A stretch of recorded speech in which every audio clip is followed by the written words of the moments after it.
المحققين هنا هاد الهضره كامله دخلت ليهم من هاد الودن وخرجت ليهم من الاخرى. قالوا لي غير اعترف وقول لنا الحقيقه بلا ما تعذب راسك وتعذبنا معاك حتى حنا، راه كاع الادله ضدك وهاد المراوغه اللي كدير راه ما غادي تنفعك بحتى حاجه. غير قول لنا كيفاش صفيتيها للسيد وكيفاش ديتيه حتى البحر وحطيتيه تما. الدكتور سليم واخا هاد الادله اللي ضدو واخا هاد الضغط وهاد الاعصاب كامله بقى شاد في الاقوال ديالو بلا هو ما عنده حتى علاقه وما عرفش اصلا منين جا داكشي اللي لقاو عنده في الدار. واحد من المحققين بدا تما الطبيب بقى متشبت بالبراءه ديالو، بدا كيحس بلا السيد راه يقدر يكون كيقول الحقيقه. كيف ما كان الحال السيد راه طبيب، راه ما غاديش يكون مكلخ حتى لهاد الدرجه ويخلي كاع الادله عنده في الدار. زعما يكون هذا خطا منه ونقول انه خطا. المجرم الا خطا كيخطا مره واحده ماشي 4 ولا 5 ديال المرات. هنا كنهضروا على 4 ديال الادله، 4 ديال الادله كامله البوليس لقاها في دار وحده. يعني بمعنى اخر واش يقدر يكون الفاعل شي واحد اخر اللي كيحاول يلصق التهمه في الدكتور سليم؟ المهم على حسب التصريحات ديال المحقق في الوثائق اللي دار على القضيه، قال بلا من الاول ديال التحقيق وما حاسين بلا كاينه شي حلقه مفقوده في القصه. داكشي علاش هذا المحقق هز واحد صاحبو معاه في الطوموبيل ومشى للبحر اللي لقاو فيه الجثه. منين وصل للبلاصه فين لقاو السيد بقى واقف وكيفكر. فاش كيفكر في دوك الاثار ديال الصباط اللي لقاو النهار الاول. منين بدا كيراجع من خلال الصور اللي عنده في التليفون ديالو، بدا كيقول مع راسو الاثار ديال الصباط كيتعتبروا اول دليل اكتشفوه في القضيه. من بعد عاد بانوا الادله اللي لقاو في الدار ديال الطبيب. فإلا افترضنا أن هذا الشخص صنع هذه الأدلة باش يوجه القضية لمنحى آخر في التحقيق، فحتى هاد الآثار ديال الصباط اللي كانوا على الرمل حتى هما يقدروا يكونوا غير بصمات مفتعلة، يعني ماشي أدلة حقيقية. فشنو داروا المحققين هنا؟ بداو كيحطوا نظريات. نقولوا بأن هاد الطبيب هو اللي صفاها لهاد السيد اللي سميتو فارس، وهو اللي جابو حتى للبحر وحطوه هنا. فكيفاش غادي يكون جاو؟ أقل حاجة غادي يكون جابو بالطوموبيل، من بعد هزو وحطوه هنا. فالفكرة هنا باش يتأكدوا من هذه النظرية واش صحيحة ولا لا، واحد في هاد المحققين أول حاجة دار اتصل بواحد من رجال الشرطة العلمية باش يجي عندهم ويجيب معاه شي حاجة ديال القبص. من بعد اتصل بواحد صاحبو حتى هو بوليسي. هاد صاحبو كان الوزن ديالو تقريبا كيف حال الوزن ديال الدكتور سليم.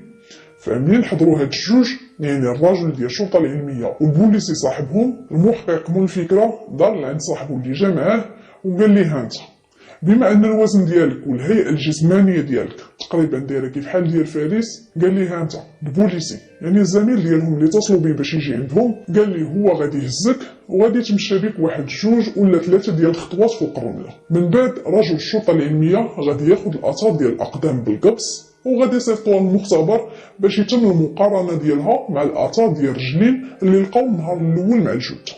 فعلا داروا هاد الشيء وصيفطوا هاد الاثار للمختبر باش يتم المقارنه ديالها.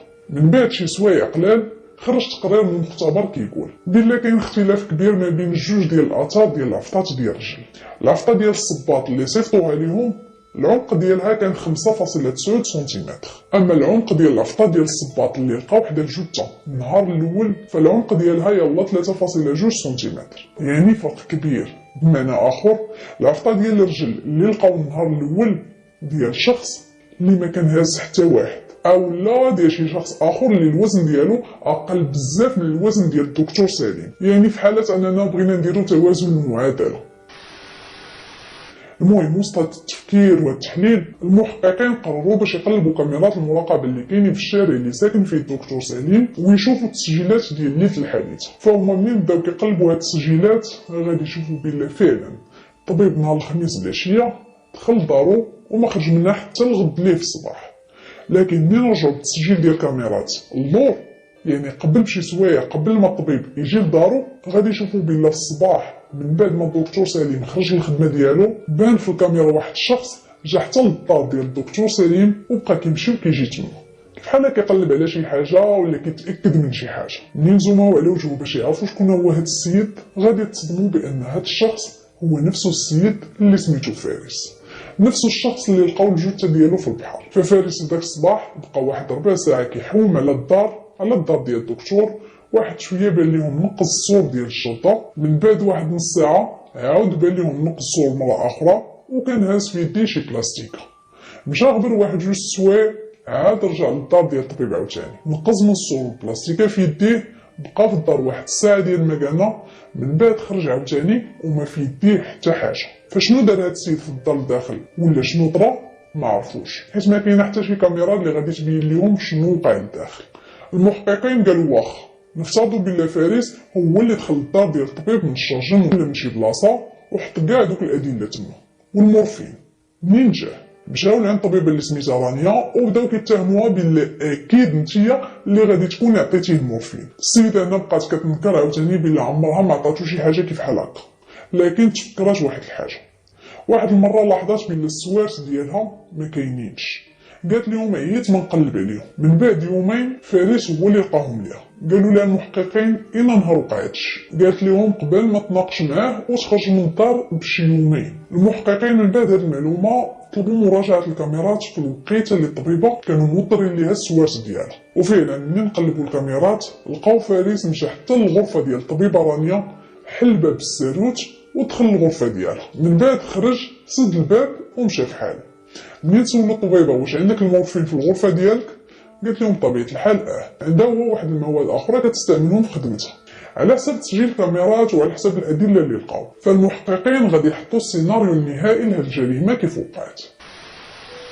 فارس كان متاكد ب100% ان الطبيب عنده علاقه بالوفاه ديال ولده يونس، رغم ان الطبيب طلع براءه من القضيه، لكن فارس واخا هكاك ما تقبلش الامر، بقى مقتنع بان الطبيب هو السبب. داكشي علاش كل مره كان كيمشي يدابز معاه. وعلى حسب السيناريو اللي حطوه المحققين فعلى الاغلب ان فارس قرر انه يعاقب الطبيب بنفسه. داكشي علاش فارس هو اللي مشى صفاها لراسو وقاد كاع هاد الادله باش الطبيب يمشي فيها ويتحاكم على الجريمه. وايضا فارس هو اللي خطط باش يتعرف ويتزوج بالطبيبه رانيا، يعني باين انه كان مراقبها من نهار خدمت في السبيطار، وحتى في الوقت اللي توضروا لها سوارت من بعد عاد لقاهم ليها، فغير رجعهم ليها تناقش معاها وخلاها تخرج من الدار ديالها. اما الحاجه الثانيه وعلى حسب تسجيل الكاميرات، من بعد ما فارس خدا داكشي اللي بغاو من البيرو ديال الطبيبه، من بعد جا للدار ديال الطبيب سليم، نقز من الصور، بقى شويه من بعد نقز عاوتاني باش يخرج، لكن هاد المره كان هاز في يديه بلاستيكه اللي فيها شي حاجه. اللي رشحوا المحققين ان هاد البلاستيكه هي اللي غادي يكون فيها الصباط اللي لقاو فيه الرمله. من بعد واحد جوج سوايع ديال المكانه فارس رجع للدار ديال الطبيب وفي يديه بلاستيكه، نقز عاوتاني الصور، من بعد خرج من الدار وما في يديه حتى حاجه.